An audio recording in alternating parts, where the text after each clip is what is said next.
It's cloudy and pretty mild today, but you can believe summer heat is going to return, and it is dangerous for your dog. We have Todd Shea, who's General Manager of Pet Supplies Plus in Gladstone, and you brought Nola here. Tell me about Nola. Yes, I did. Nola is a pointer lab mix, and I adopted her about 5 years ago from a shelter down in St. Louis. Oh my goodness. All right, so you know all about pets and the heat. So what can you tell us? How is this dangerous, first of all? Well, the heat really affects dogs differently than it does humans.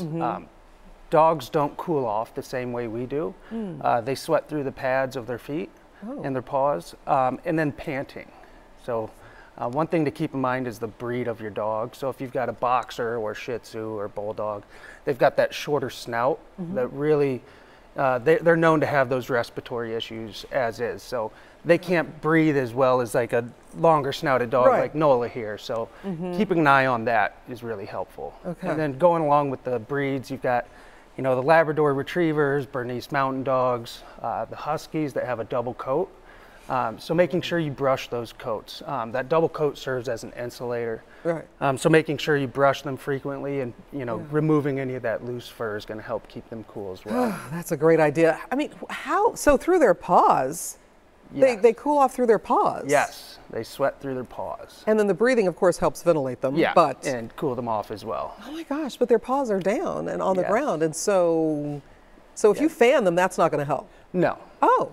So, wow. You know, keeping a fan handy is going to help in a sense, but really providing like a, you know, baby pool or shade, that's really going to help them, you know, cool themselves off a lot quicker than if you were to sit there and just fan them as well. So almost just like humans, they need to kind of keep them in a cool place and out of direct heat. Yes. So pets outside all day long, that's just a recipe for a sick pet. Yes, and you know, you do have those outside dogs. That's why it's important to keep, you know, baby pools or shaded areas so they have that ability to cool themselves off when necessary. All right, what are some signs and symptoms then that they might have to know that they're struggling, that they're not cooling off? Excessive panting, lethargy.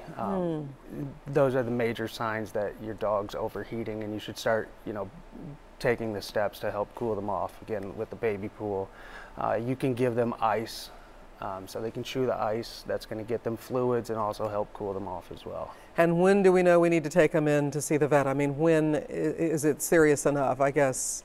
You know, if you've tried cooling them off with the baby pool, and they keep having that excessive panting, you've taken them indoors into the cool, and it doesn't seem to be subsiding, then you would, you know, take those steps and rush them to the vet. I know you've seen a lot of situations where pets have been in distress because of the heat. Kind of talk a little bit about what led up to that. Is it just lack of knowledge, or just not thinking about it? We're not watching. What can we do? I think it's just, you know, lack of knowledge. You know, maybe people get the mindset, oh, it's a dog. You know, they're fine. They're supposed to be outdoors. Anyway. Yes, exactly. One of the things you see every summer is leaving your pets in the car.